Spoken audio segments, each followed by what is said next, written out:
तो आप देखिए इस वक्त मैं उसी असद के इलाके में हूं जिस असद का एनकाउंटर हुआ। मेरे पीछे अगर आप देखेंगे तो बुलडोजर आपको देखने को मिलेगा। बुलडोजर चलेगा 100% चलेगा और ये खत्म टूटेगा।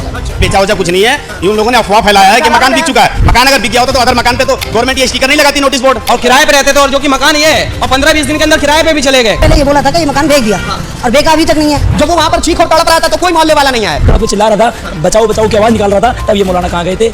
लेकिन आज जब बुलडोजर चलने की बात हो रही है तो यहाँ पर जितने भी मौलाना है वो मीडिया में बाइट देते हुए घूम रहे हैं कि भाई साहब ऐसा नहीं होना चाहिए। पर तो योगी ने करा, वो बहुत बढ़िया करा। बीजेपी की सरकार है, वो जो करती है बढ़िया करती है। और जितने ये ताले लगाए बैठे हैं इन सबके ताले तोड़ देगा, हमें पता है उसकी। पार्टी के जितने भी लोग हैं, समाजवादी पार्टी, कांग्रेस पार्टी, वो सारे के सारे मिलकर के ये कह रहे हैं कि भाई साहब एनकाउंटर राज चल रहा है, गोली मार दी, ये कोई बात थोड़ी होती है, कानूनी प्रक्रिया।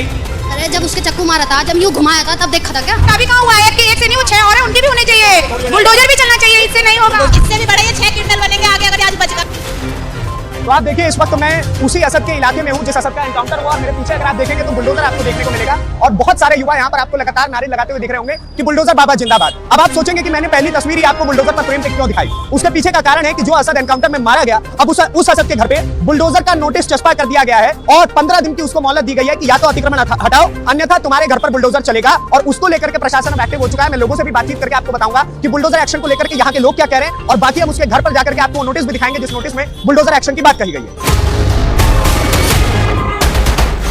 तो मैंने आपको बाहर एक तस्वीर दिखाई कि कैसे बुलडोजर जब खोरा की गली से मात्र निकला था उतने में ही सभी के सभी लोग खुशी से एकदम झूम उठे थे, जय श्री राम के नारे लगने लग गए थे। लेकिन इस वक्त मैं उसी गली में और उसी घर के ठीक नीचे खड़ा हूं जो असद का बताया जा रहा है। और लेकिन असद के परिवार वाले और उसके आसपास के इलाके के लोग ये क्लेम कर रहे थे कि ये जो घर असद का है वो आज से 1 साल पहले असद के पिताजी ने बेच दिया था। हालांकि जब अब असद के पिताजी को भी हिरासत में ले लिया गया, इस वक्त वो भी जेल में है, तो बाद में मालूम पड़ा कि गाजियाबाद प्रशासन ने जब डॉक्यूमेंट्स निकाले तो मालूम पड़ता है कि ये घर अभी भी असद के नाम पर है। और मैं आपको एक और चीज दिखाना चाहता हूं कि इस घर में अगर आप देखेंगे तो आपको बहुत सारी चीजें इलीगल नजर आएंगी। आप तस्वीरों में ही देख सकते हैं कि आप छज्जा देखिए कितना ज्यादा बढ़ाया गया। तो पूरा का पूरा घर ही डिमोलिश करने के लिए यहाँ पर आज ही उत्तर प्रदेश जिलाधिकारी परिषद की तरफ से आप देखेंगे तो यहाँ पर नोटिस चस्पा किया गया है जिसमें साफ साफ लिखा हुआ है कि 15 दिवस के भीतर उक्त अवैध कब्जे को हटा ले, अन्यथा की स्थिति में वैधानिक कार्रवाई करते हुए हम अपने हिसाब से कर लेंगे। अब मैं आपको सीधे सीधे इस नोटिस का मतलब बता दूं। 15 दिन का समय है, सामान हटाइए, जो भी यहाँ पर अतिक्रमण किया गया है हटाइए, और या नहीं तो जिस प्रकार से आपके जो बेटे हैं असद वो टांगे गए हैं उसी प्रकार से मकान भी टांगा जाएगा। और देखिए नैरेटिव किस तरीके से फैलाया गया था कि ये मकान तो बेच दिया गया है, लेकिन बाद में जब प्रशासन ने जांच की तो पता चलता है कि मकान अभी भी असद के बाप के नाम पे है। तो ये पूरा का पूरा आप समझिए एक मोडस ऑपरेंडी काम कर रहा है जिसमें पता चल रहा है कि ये पूरी के पूरे सोच के साथ असद का बाप उसको भड़काता है अपने बेटे को कि जा करके आज इसका खेल खत्म करके आ जाओ। मकान को पूरे मोहल्ले में ये चिल्ला चिल्ला करके बोल देता है कि भाई साहब हमने मकान बेच दिया। तो ये सारा का सारा खेल पता चलता है कि ये जानबूझ करके की गई सोची समझी अपराध है। क्या कहेंगे ये जो नोटिस चस्पा हुआ है और ये जो बताया गया कि मकान हमने बेच दिया है। मैं भी गया था जहाँ पे असद रह रहा था दूसरे वाले घर पे, तो वहाँ पे मैंने पूछताछ करी तो प्रशासन ने बोला कि यहाँ पे नहीं रहता है, वो लोग भाग गए यहाँ से, कोई नहीं रहता है, उनका जो मकान है वो पुराना है, कहीं और रहता है। तो मेरे को ये समझ नहीं आ रहा कि 15-20 दिन के अंदर तुम्हारा घर चेंज करने के बाद उसके बाद तुम्हारी ईद आने के बाद तुम किसी और को फोन करके बुलाते हो और काट देते हो और वहाँ से भाग जाते हो, और तुम्हारा मकान पहले से ही तुम्हारा बंद पड़ा हुआ है। तो साजिश है किसी ना किसी चीज की जो मेरे को समझ में आ रहा है। उनके घर पे जाइए तो पता चलेगा कि हाँ वहाँ पे पुलिस प्रशासन बैठा हुआ कह रहा है कि यहाँ पे कोई नहीं रहता, और उसके बाप को अरेस्ट कर लिया गया और उसकी माँ अभी तक फरार बताई जाए। किराएदार बता रहे हैं कि हाँ यहीं पे रहता था, उसका बाप जेल में है और उसकी माँ फरार है, और उसके बाप ने 2 शादी करी हुई थी। पहली वाली मर चुकी थी, उसके बाद दूसरी वाली भाग गई, फरार है उसकी माँ, और किराए पे रहते थे, और जो कि मकान ये है और 15-20 दिन के अंदर किराए पे भी चले गए। मतलब आप समझिए ना 2 महीने पहले इस मकान को छोड़ करके किराए पे जाना, मोहल्ले में ये हवा फैलाना कि भाई साहब हमने तो ये मकान बेच दिया था, और उसके बाद हत्या करना और उसके बाद से गायब होने का पूरा एक प्राकृतिक जो खेल समझ आ रहा है, ये पता चलता है कि कहीं ना कहीं सोची समझी साजिश थी। जो इलाके और मोहल्ले के लोग घूम घूम करके बता रहे हैं कि आपस में बाइक का झगड़ा था और फलाना का झगड़ा था, ठिकाना का झगड़ा था, कोई देखने नहीं आया जब उस लड़के को मारा जा रहा था। जब वो वहां पर चीख और तड़प रहा था तो कोई मोहल्ले वाला नहीं आया। लेकिन आज जब बुलडोजर चलने की बात हो रही है तो यहाँ पर जितने भी मौलाना है वो मीडिया में बाइट देते हुए घूम रहे हैं कि भाई साहब ऐसा नहीं होना चाहिए। मैं इस बात पे कहना चाहूंगा, दिन में सो रहे थे ये, ठीक है, मौलाना मौलवी दिन में सो रहे थे तो इतना बड़ा कांड हो गया, हमारे भाई तड़प तड़प के चिल्ला रहा था बचाओ बचाओ की आवाज निकाल रहा था, तब ये मौलाना कहाँ गए थे। तभी 5 टाइम की जगह 10 टाइम की नमाज पढ़ रही थी क्या? मैंने पूछा 10 टाइम की नमाज पढ़ दी आपकी, और मेरे को तो पता चला कि भाई से इतना बड़ा काम हो रहा है ये। अच्छा एक बात बताइए, लोग एक नैरेटिव भी फैला रहे थे। देखिए अगर आप देखिएगा तो समाजवादी पार्टी हो, कांग्रेस पार्टी हो, ये सारे के सारे नैरेटिव ये फैला रहे थे कि योगी आदित्यनाथ का प्रशासन ढीला पड़ गया, कोई काम ही नहीं हो पाएगा, हत्या का कोई बदला ही नहीं लिया। हमारे मुख्यमंत्री जी कॉल करते हैं छोड़ दीजिए। ये जो चीजें इन लोगों का सीधा जो चलता है ना फंडिंग, वो सीधा चलता है मदरसे से ही सारा ट्रेनिंग होता है। जब उस लड़के की चाकू लगी, जब इन लोगों ने चाकू मारा, जैसे रोड पे तड़प रहा था, तो वहाँ के एक भी बुजुर्ग अगर मुल्ला जी अगर पकड़ते, कह बेटा तू मेरे बेटे जैसा, चल ये गलती में हो गया, तो उसे उठा के अगर अस्पताल लेके जाते ना तो 2 मिनट के लिए हम लोग की गुस्सा शांत रहता, लेकिन उन लोग के दिल में रहम ही नहीं आया। उन लोगों को तो सीधा अभी तक डिफेंड कर रहे हैं इसी गली में। अरे एक सेकंड, इसी गली में आज से लगभग 1 दिन पहले ही आया था और यहाँ पर एक मौलाना साहब थे, उनसे बातचीत कर रहा था, पूछा कि क्या हुआ, उसके बाप और उसके बेटे कैसे प्रवृत्ति के थे, तो बताता कि उसका बाप तो भला आदमी था, बेटा तो नशेड़ी था, उसका हम क्या बताएं। मैं ये कहूंगा जिस दिन हमारा भाई सूर्या भाई की जहाँ लाश रखी थी घर पे, तो उनकी नमाज पढ़ी जा रही थी। नमाज क्यों नहीं, वॉल्यूम बंद क्यों नहीं हुआ था? इनका धर्म नहीं था कि कोई आदमी खत्म हो गया हमारा तो इनका बंद नहीं, वॉल्यूम बंद नहीं, नमाज बंद नहीं हो सकती थी क्या? आवाज बंद नहीं हो सकती पूरी? अच्छा एक बात बताइए, क्या लगता है बुलडोजर चल जाएगा कि नहीं चल जाएगा? खाली योगी जी का प्रशासन ऐसे बिल्डोजर चलेगा 100% चलेगा और ये खत्म टूटेगा, ये रियल है। अगर ये गाड़ी लोग जो बोल रहे हैं कि मकान बेच दिया गया, उसका कौन कह रहा बेच दिया? ये झूठा है, आश्वासन झूठा है, ये बेचा नहीं है, ये तो बस बचाया जा रहा है। क्या कह सकते बात के नाम? ये अभी तक है, ये तो टूटेगा। अगर कौन रोक रहा है बताओ? जो जिसके नाम पे वो भी टूटेगा, हम तो इसी को दोषी जिसी उसी को करेगा। अफवाह बताया जा रहा है कि ये बेच दिया है, बेचा वचा कुछ नहीं है। उन लोगों ने अफवाह फैलाया है कि मकान बिक चुका है, अफवाह फैलाया गया कि मकान बिक चुका है।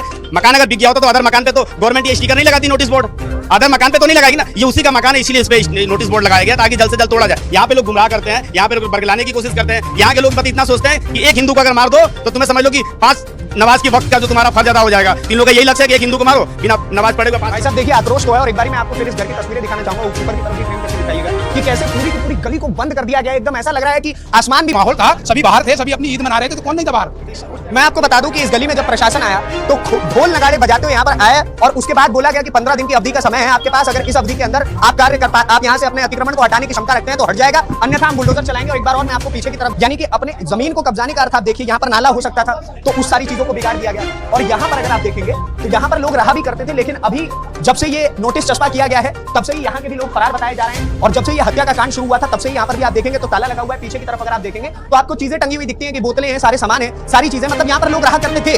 लेकिन ये जो मोडस ऑपरेंडी चला है ना कि आप 2 महीने पहले यहाँ पर बोलते हैं कि मैं किराए पर जा रहा हूँ और किराए पर जाकर के अपने गली मोहल्ले के आसपास में अफवाह ये फैलाते हैं कि भाई साहब मकान तो हमने बेच दिया है, अब हम किराए पर जा रहे हैं। और उसके बाद आप क्या करते हैं कि आप अपने बेटे को भड़काते हैं और उसके बाद सूर्या की हत्या कर दी जाती है। तो ये पूरा का पूरा एक पैटर्न समझ में आता है कि ये किस प्रकार से और किस सोच की, किस जहरीली सोच के साथ ये सारा का सारा कांड हुआ। और आज जब यहाँ पर बुलडोजर चल रहा है तो बाहर अगर आप किसी मौलाना या मौलवी से पूछिएगा तो वो कहेगा कि भाई साहब बड़ा गलत हो रहा है, बुलडोजर तो नहीं चलना चाहिए। और ये जो गली का हिस्सा अगर आप देखेंगे तो गली के हिस्से को इन्होंने फंसा करके और पूरा का पूरा इस क्षेत्र में इन्होंने क्या किया हुआ था, पूरे के पूरे क्षेत्र को इन्होंने घेर करके अपना मकान बनाया हुआ था। तो अब इसी चीज को लेकर के आक्रोश है। यहाँ पर भी अगर आप देखेंगे तो लोग इकट्ठा हैं, सूर्या के घर के पास भी लोग इकट्ठा हैं। तो ये इस वक्त खोड़ा का माहौल है और तस्वीरों में भी हमने आपको दिखाया कि बुलडोजर तो जल्द पहुंचने वाला है। और आप देखिएगा तो सारा का सारा सिस्टम, पाइपें बाहर से लगी हुई है, इलेक्ट्रिसिटी का सारा सिस्टम इन्होंने बाहर से कर रखा है। मीटर चलिए बाहर की तरफ समझ भी आता है, पाइप बाहर की तरफ क्या समझ आता है। नाले का पूरा जगह घेर करके इन्होंने सीढ़ियां बना रखी है। अंदर की तरफ अगर आप देखिएगा तो लोग रह रहे थे, पर्दे भी इस वक्त भी टंगे हुए हैं, लेकिन उसके बावजूद भी माहौल ऐसा बनाया गया कि भाई साहब हम यहाँ पर रह ही नहीं रहे थे, ये हमारा घर ही नहीं।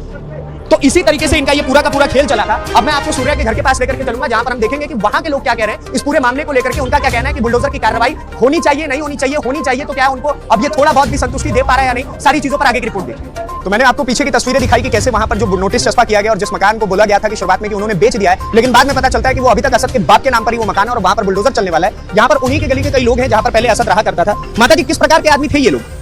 देखो आदमी पहले तो हमें तो यहाँ 25 साल हो गए रहते पहले तो ठीक थे। जब से इनकी बीवी खत्म हुई है, जब से ये बर्बाद हुए हैं, और इन्होंने 1 साल पहले ये बोला था कि ये मकान बेच दिया और बेचा अभी तक नहीं है। अभी भी हमने तो सब लोगों को यही बोला कि मकान बेच दिया। मैं भी यही मालूम पड़ा था जब हम परसों आए हुए थे कि भाई साहब यहाँ पर और मदरसे वाली गली में ले लिया और अभी भी उनके नाम मकान है। तो ये इनकी बहू बेटा मतलब थोड़ा गलत थी, कह रहे वो बहू मेरा साथ नहीं देती तो बहू को बेटा को बेदखल करा तो इसलिए इन्होंने ये ड्रामा फैला दिया कि मैंने मकान बेच दिया, बेचा नहीं। तो पूरी साजिश नजर आती है कि पहले आप बोल रहे हैं, फैला दे रहे हैं माहौल कि हमने मकान बेच दिया है, बाद में पता चलता है कि मकान अभी तक आपके नाम पर है, इनके नाम है। हाँ, ये भी जा रहा है कि असद के बाप ने असद को भड़काया था उसे मारने की। देखो ये तो मुझे नहीं पता, पर इतनी मैं बता रही हूँ कि मकान उन्होंने ही हमसे बोला था कि मकान मैंने बेच दिया है और मदरसे वाली गली में ले लिया है। और मुझे तो आज ही पता चली, बताओ इतना बड़ा झूठ बोला कि मकान बेचा नहीं। पूरा कांड ही नजर, पूरा कांड ही नजर आ रहा है। मतलब हमने तो सभी से ही बोला ना, तो मारने वाले का इस गली में घर है ना मरने वाले का इसी गली में घर है, फिर भी यहाँ लाके मारा गया। लेकिन पता चल रहा है कि मारने वाले को तो घर था। हाँ, क्या साजिश चल रही है। जी, आप क्या कहेंगे किस प्रकार के लोग थे असद और उसके पिता? जी इस बारे में मुझे तो पता नहीं, पर जो योगी ने करा वो बहुत बढ़िया करा। और जो अभी तो एक मारा, सारों को मारो, जितने इन्होंने करा बढ़िया करा, बहुत दम है उसमें और बढ़िया करा, बढ़िया कर रहे हैं। बढ़िया कर रहे हैं। एक चीज बताइए, आपने बोला कि योगी जी तो बढ़िया कर रहे हैं, लेकिन जब यहाँ पर कई पत्रकार घूम रहे हैं और इन मौलानाओं से और जितने भी मुस्लिम समाज के लोग हैं उनसे बातचीत कर रहे हैं तो कह रहे हैं कि नहीं ये गलत हो रहा है एनकाउंटर। गया नहीं ना, जिसकी जाव है ना, जिसकी उंगली कटा है उसे पता हुआ है, जिसकी उंगली कटा है ना कि दर्द कैसे हुआ है उसे हुआ है। ये तो सारे भूखे हैं, इनके कुछ जत तो है नहीं। और हिंदू बिगाड़ किसने रखा? हिंदू नहीं तो बिगाड़ रखा मोहम्मद। अगर एक का लौंडा हाथ लगा दिया ना तो पूरा मौलाना एक हो जाएगा यहाँ। और हिंदुओं में ही अगर हिंदू का लौंडा मार देना तो हिंदू एक नहीं होने का, पीछे मुंह छुपाता हुआ डोलेगा। और तुम पीछे देखियो और पीछे जाके देखियो तुम, वहाँ मोमडनों के साथ हिंदू बड़ा हुआ पावेगा। क्यों बड़ा पावेगा भाई? सबने बेरोजगार चलाना, इसलिए बड़ा पावे। यहाँ पर जब मैं एक चीज बताइएगा, जब मैं यहाँ पर पहले भी आया था तो मेरी कई और महिलाओं से बात हुई, उन्होंने कहा इस इलाके को इन लोगों ने पूरा आगे से ही खराब कर रखा है कि मीट की दुकानें वहाँ पर हैं और ये लोग बड़ी मतलब बदसलूकी करते हैं, महिलाओं को आने जाने में समस्या। बिल्कुल यही होता था, बीजेपी का राज है और पूरे यूपी में यही होता था। मैं मुजफ्फरनगर से बिलोंग करती हूँ, हमारे शहर में बीजेपी नहीं थी उससे पहले 6 बजे से 6 बजे के बाद लड़कियां घर से बाहर नहीं निकलती। इतना बड़ा मामला बेकार। जब से बीजेपी आया चलो थोड़ी राहत तो मिली, नहीं तो यहाँ दिन दहाड़े कुछ भी हुए थे, सीटी बजे थी और कुछ भी हुए थे। लोंडिया क्या बोलेंगी तो उनके ऊपर एक होता है ना कि घर वाले और दबा के बैठ जाते हैं लड़की को कि भाई बैठ दो और रहने दो, यही होता था। पर अब बीजेपी की सरकार है, वो जो करती है बढ़िया करती है, और जितने ये ताले लगाए बैठे हैं इन सबके ताले तोड़ देगा। हमें पता है उसकी, जैसे एक को कराओ उन सब का करो, हम तो नहीं चाहते। और एक चीज और बताइएगा, आखिरी सवाल है, समाजवादी पार्टी के जितने भी लोग हैं, समाजवादी पार्टी, कांग्रेस पार्टी, वो सारे के सारे मिलकर के ये कह रहे हैं कि भाई साहब एनकाउंटर राज चल रहा है, गोली मार दी, ये कोई बात थोड़ी होती है, कानूनी प्रक्रिया ही नहीं है। अरे जब उसके चक्कू मारा था, जब यूं घुमाया था, तब देखा था क्या? तब देखा था क्या? तो गोली मारने में मैं कह तो रही हूं आपको, जिसका जावे ना उसे पता होता, ठीक है? ये सब तो मुंह चलावे हैं बस, क्योंकि इनका गया नहीं। जिस दिन इनका चला जाएगा उन्हें पता लग जाएगा बस। तो देख लीजिए, यहाँ पर लोग वही कह ही रहे हैं, यहाँ पर बहुत सारे लोग और जुटे हुए हैं। क्या कहेंगे आप? असद कैसा आदमी था ये जो एनकाउंटर? बोलिए। ये नहीं बोलेंगे, ये नहीं बोलेंगे। अगर एक मुसलमान का बच्चा मर गया होता है ना, जितना हमारा हिंदू का बच्चा मरा है, उस दिन ये पूरी जाम हो जाती है। मुसलमान एक नहीं बोलेगा, एक भी नहीं बोलेगा, क्योंकि हिंदी का गया, हिंदू का गया ना, कुर्बानी हिंदू के बच्चे को पेट पड़ी है, कोई नहीं बोलेगा मुसलमान, कोई मुसलमान नहीं बोल सकता। समझो, आज एक के साथ हुआ, कल दूसरे के साथ भी होगा। क्या हुआ? मतलब मैं ये कह रही हूँ, अगर ये कह रही मैं हिंदू, तो इतनी सी आवाज निकालने में क्या इनको कोई कुछ कर देगा क्या? इनके भी भाई बाप है ना, इतना सा तो बोल सकती हैं। मुंह छुपा के जा रही है, चीज गलत है। और एक चीज बताइए, ये जो एनकाउंटर हुआ उसके ऊपर समाजवादी पार्टी के लोग अभी से ही छाती पीटना शुरू कर चुके हैं कि एनकाउंटर नहीं, अभी होगा, अभी कहाँ हुआ है? एक से नहीं, वो 6 और है, उनके भी होने चाहिए, बुलडोजर भी चलना चाहिए, इससे नहीं होगा। का नोटिस होगा तब ना, नोटिस चर्चा हो गया, वो तो हमें पता है। बड़े आतंकवादी बनेंगे अगर वो 6 छूट गए, तो कल इससे बड़ा क्रिमिनल बनेंगे, इससे भी बड़े ये 6 क्रिमिनल बनेंगे आगे। अगर आज बचा दिए गए 6 के 6, तो आगे आने वाले समय में ये 6 एकदम से गुंडा बनेंगे, आतंकवादी। आज वो बच्चा है, कल वो जवान भी होगा, आज वो नाबालिग है, कल वो बालिग भी होगा। उनकी भी एनकाउंटर बिल्कुल। तो आप देख ही रहे हैं, लोगों के भीतर आक्रोश तो आपको देखने को मिलेगा ही, क्योंकि सूर्या की हत्या, मैं पहले दिन से, from the very first day, जब लगातार बड़े बड़े मीडिया हाउसेज ये खबर चला रहे थे कि सूर्या की हत्या मात्र और मात्र 2 लोगों की लड़ाई थी, 2 दोस्तों के बीच में लड़ाई हो गई, इस वजह से उसकी हत्या कर दी। लेकिन तस्वीर मैंने शुरुआत से बोला था, ये बिल्कुल अलग है। आप मोडस ऑपरेंडी समझिए ना। मैं तो शुरुआत से ये बात कह रहा था कि ये जो सूर्या को जिस असद ने मारा, उसका बाप क्या कर रहा था? उसके बाप ने आज से 2 महीने पहले अपना मकान खाली करा, जा करके कहीं और शिफ्ट होकर के उसने पूरे मोहल्ले में ये हवा बनाई कि मैंने 1 साल पहले मकान बेच दिया, और उसके बाद असद को उसने भड़का करके सूर्या की हत्या करवाई।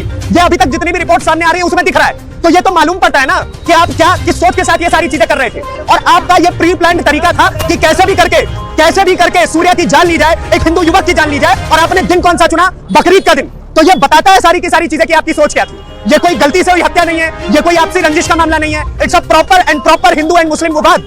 ये सीधा हिंदू मुस्लिम विवाद है, क्योंकि अगर एक हिंदू को मारा जाएगा, इससे पहले तरुण को मारा जा रहा है, उसके बाद आज सूर्या का नंबर आ गया, एक एक करके केवल और केवल अगर हिंदू मर रहा है, तो ये तो पूरा का पूरा खेल बताता है कि किस सोच के साथ चीजें हुई हैं। आप क्या सोचते हैं इस पूरी खबर को लेकर के? हमें कमेंट बॉक्स में जरूर बताइए। इस वक्त हमने आपको असद का वो घर दिखाया जहां पर जल्द ही बुलडोजर गड़गड़ाता हुआ नजर आएगा। इन्हीं खोड़ा की गलियों में बुलडोजर का जो आगे का पहिया वो पहुंच चुका होगा, और पीछे का पहिया पहुंचते ही फरसा चलना चालू हो जाएगा। आप क्या सोचते हैं इस पूरी खबर को लेकर के? हमें कमेंट बॉक्स में जरूर बताइए, और इस प्रकार की और वीडियोस को देखने के लिए कैपिटल टीवी को सब्सक्राइब कीजिए। धन्यवाद, नमस्कार, जय हिंद, जय भारत।